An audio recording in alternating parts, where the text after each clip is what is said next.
What's going on, Lifeline, the recovering witch here, also known as Jen.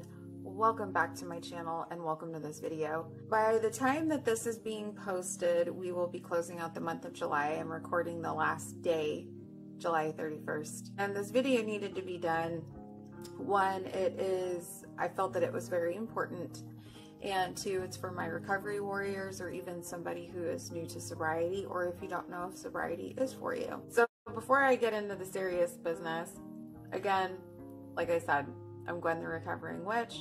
I'm not recovering from being a witch, but I am a witch that is in recovery, recovering from alcoholism or anything else that I've found in my life that I need to recover from. Witchcraft and my pagan practice has really helped me tremendously along with this sobriety journey within the last year. And whatever that I learn, whatever I have to contribute within the 12 steps or what I learn in my practice as I'm diving into research and books, I want to share that with you guys. So if that interests you and you stumbled across this video, I welcome you to please subscribe, hit the notification bell, and also the like button if you stick to the very end of this video. Also, I've been meaning to put like a little celebration that this channel did turn 1.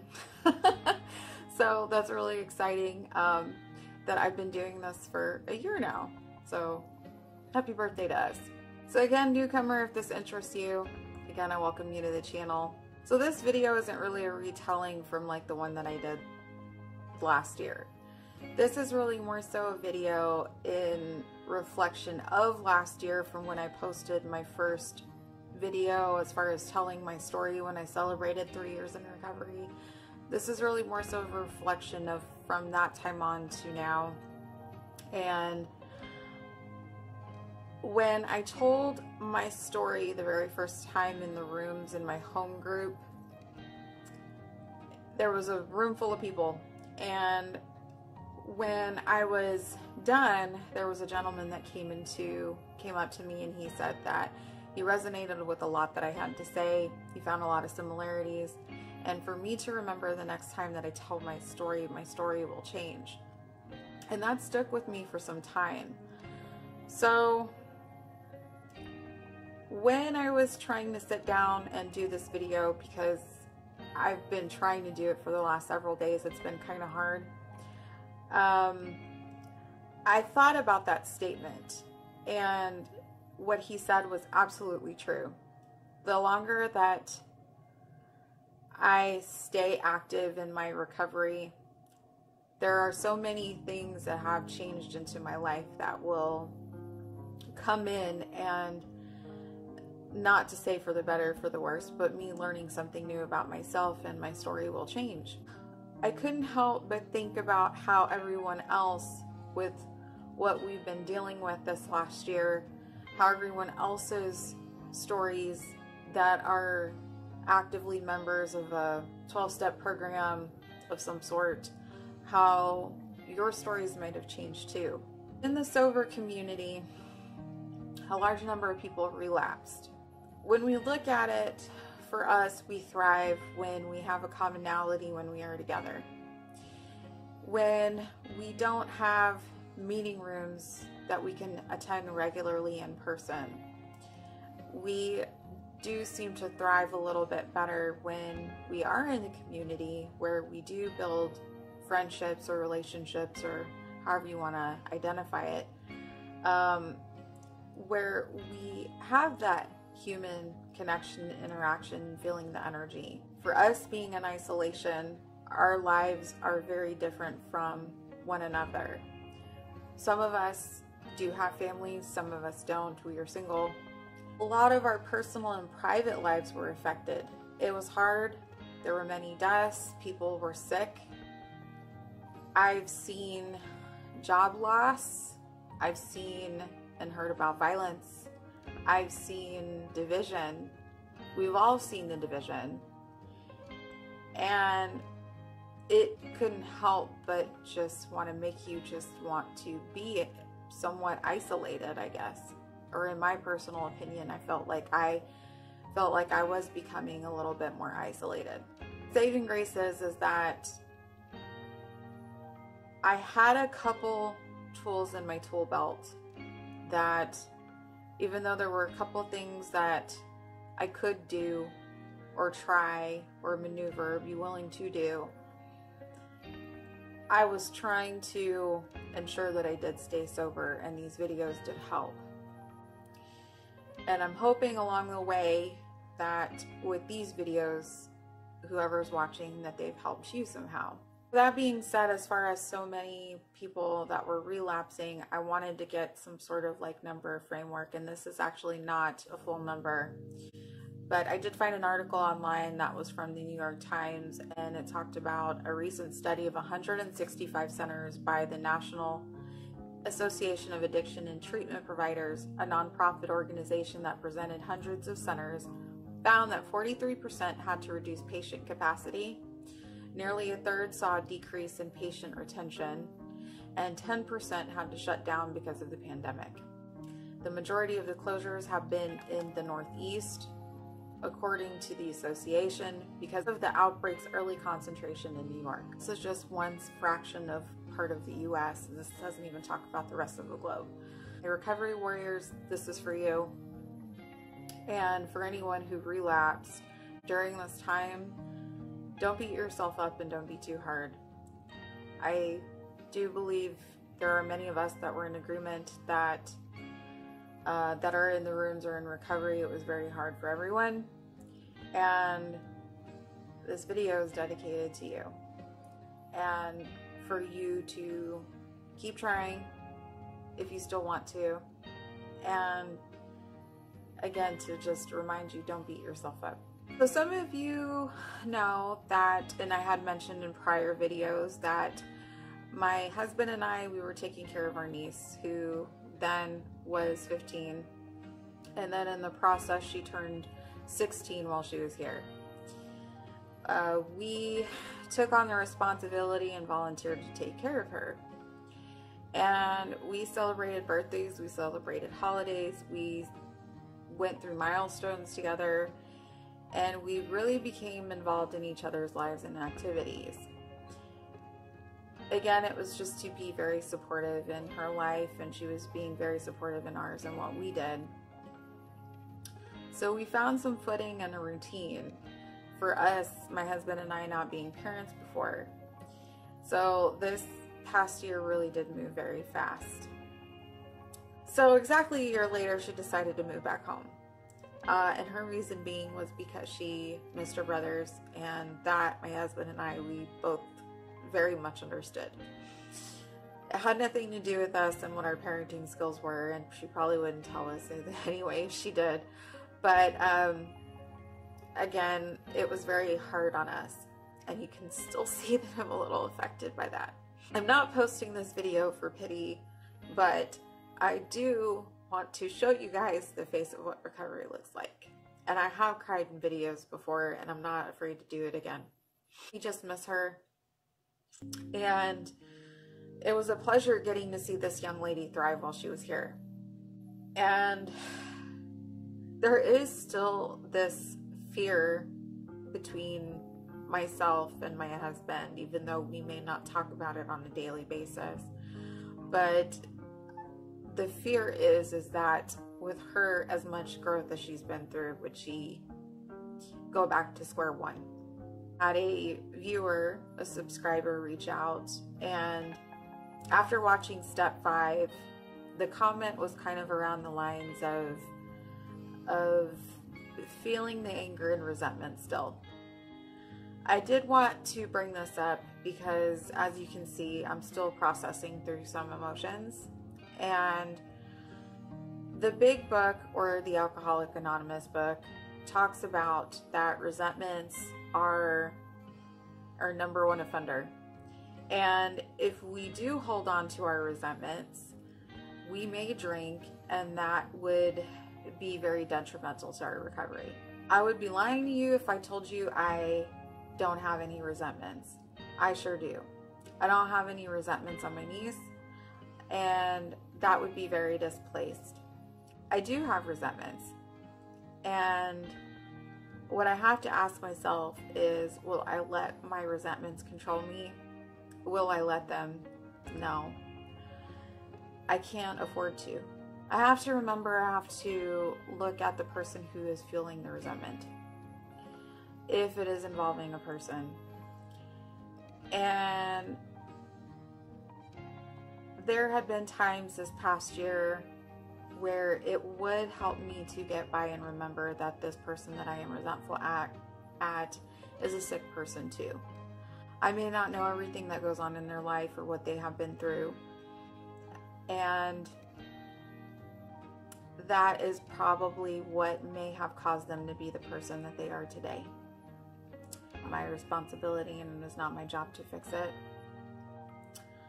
I can try to help them, but I can't lead a horse to water and make them drink. And I know that just like if anyone else would try to control the outcome of me, they would not be successful. And I am ready. That is when I will ask for help. And that is when I am truly ready.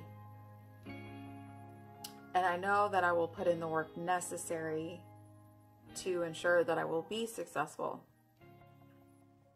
And I need to remember that when I do something, it is for me and my highest good or benefit or whatever you want to call it, and it's not for anybody else. That is the one thing that I have to really keep in mind when I do something, is really looking out as far as my best interest, because I do love me at the end of the day.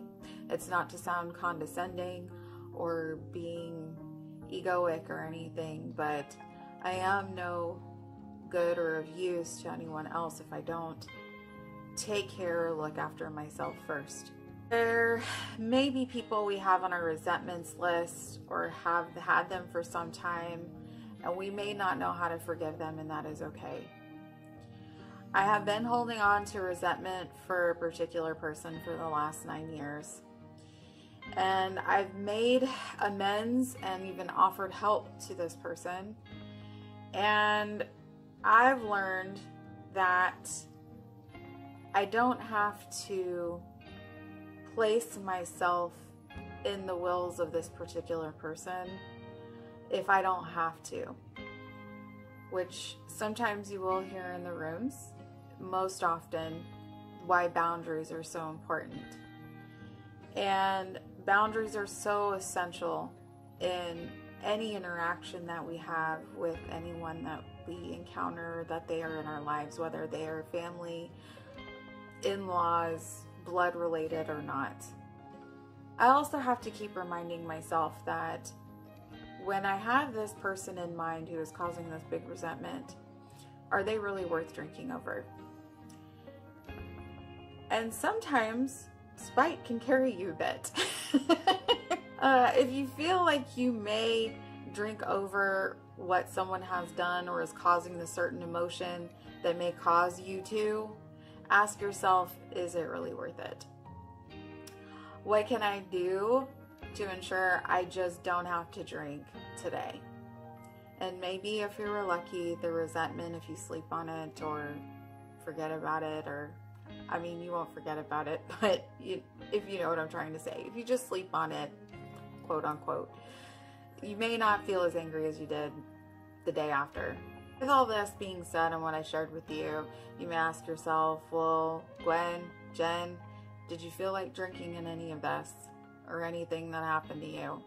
Yes, I did, being honest here. Because I know me.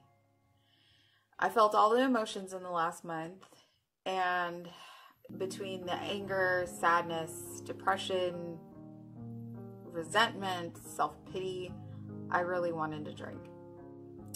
I didn't though.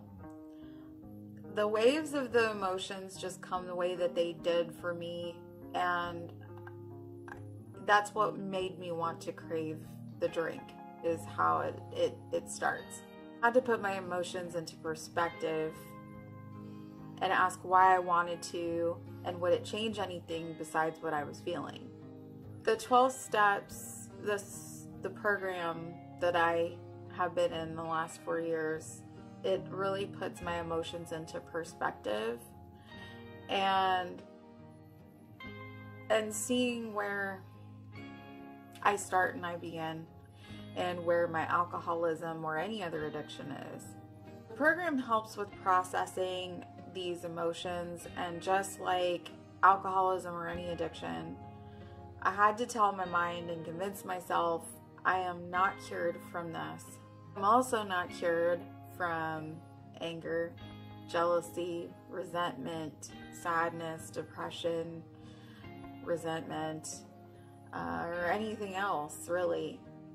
The self-pity, I am not immune. Also annoyances, I'm not immune to annoyances.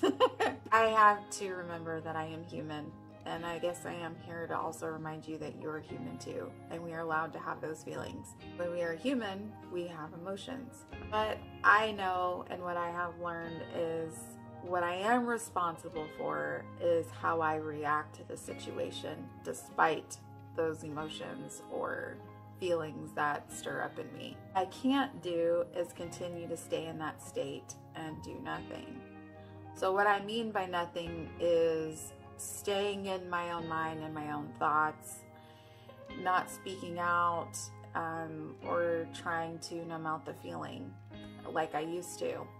Going through the time of what felt like such a big loss, I allowed myself, and I still do, to feel the feelings as they come, and giving permission to myself to feel what I need to feel. So at the same time, it was about staying busy, and thank goodness that I had some commitments that I made months, weeks prior that really helped kind of set my mind into a different focus for a time being, to just kind of take my mind off of what was going on in front of me. It wasn't to ignore it. I knew that it was still going to be there, but knowing that there was going to be some space and time in between where I was going to actually have to look at what was going on and processing. But at the same time, when I had these commitments, I still allowed myself to feel what I felt, and not denying that true part of me. Focusing on something else for a bit, that would be, so when I focused on something that was beneficial for me, it wasn't going to be a detriment. So luckily I had taken a really awesome retreat for 2 weekends in a row.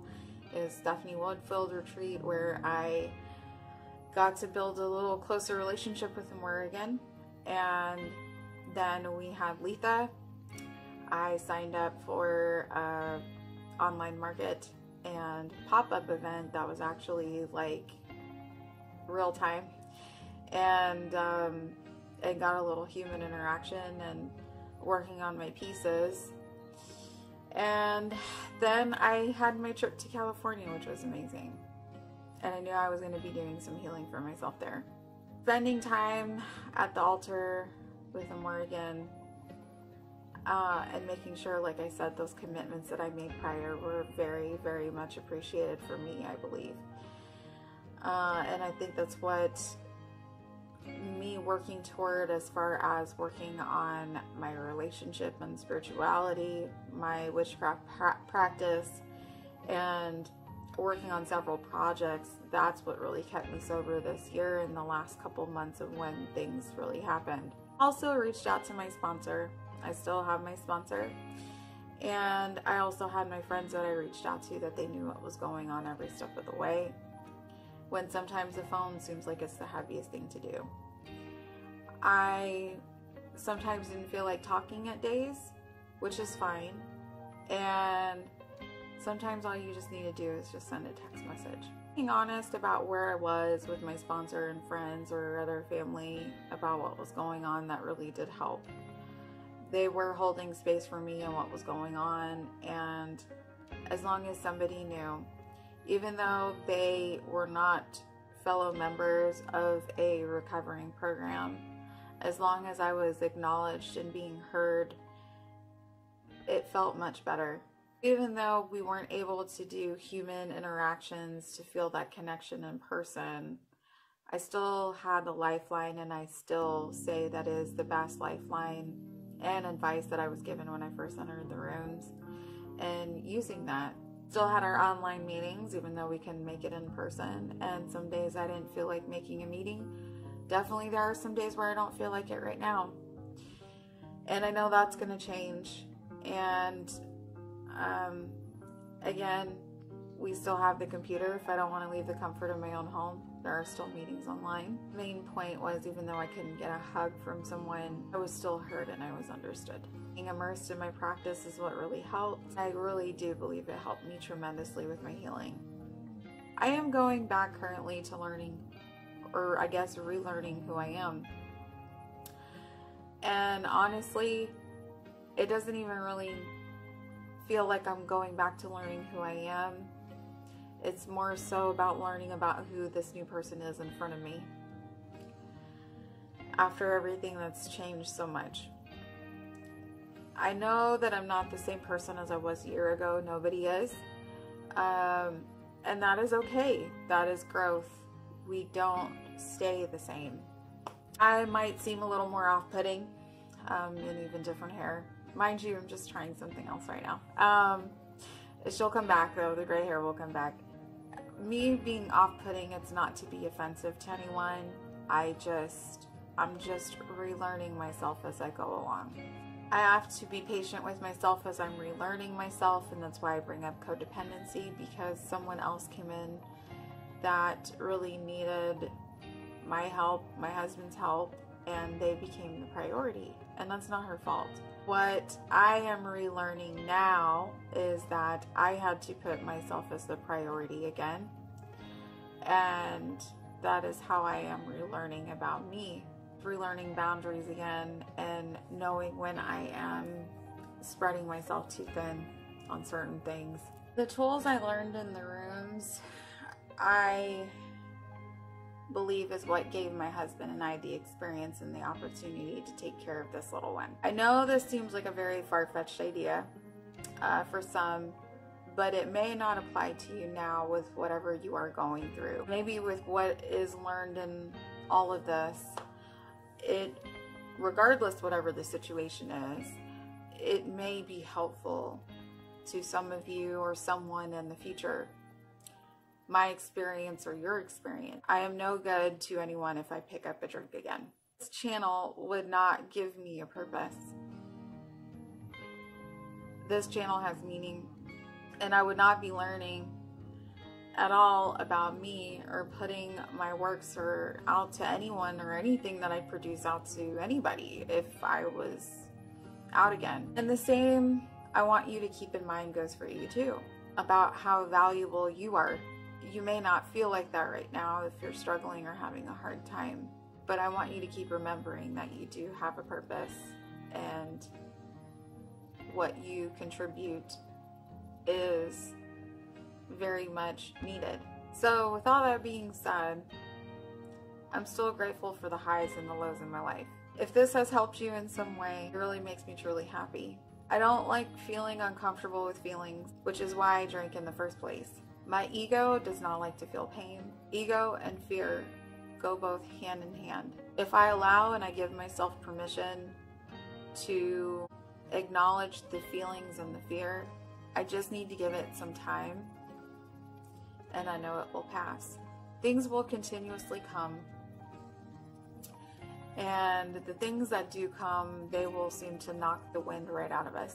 Sometimes it happens when you least expect it. That's why the word recovering is so important. It's finally when we do catch the breath or the wind that how do we move forward and pick up where we last left off with the remaining pieces that are still left intact. We do it just one day at a time. So now that I'm gaining some momentum back, I will be working on my videos and posting regularly like I used to, and I'm starting to get back in the routine of things again after most of the bigger commitments have passed. I've missed this part of me, and I've missed spending this time with you, and I truly appreciate you sticking with me through all this time. What I want you to remember is that I don't want you to feel like you're going alone along on this ride. We're heard, you are understood. We are human, but we are very divine souls. We are very divine beings, When you are willing, you will be ready. Till next time, my bellflowers, be well. Bye.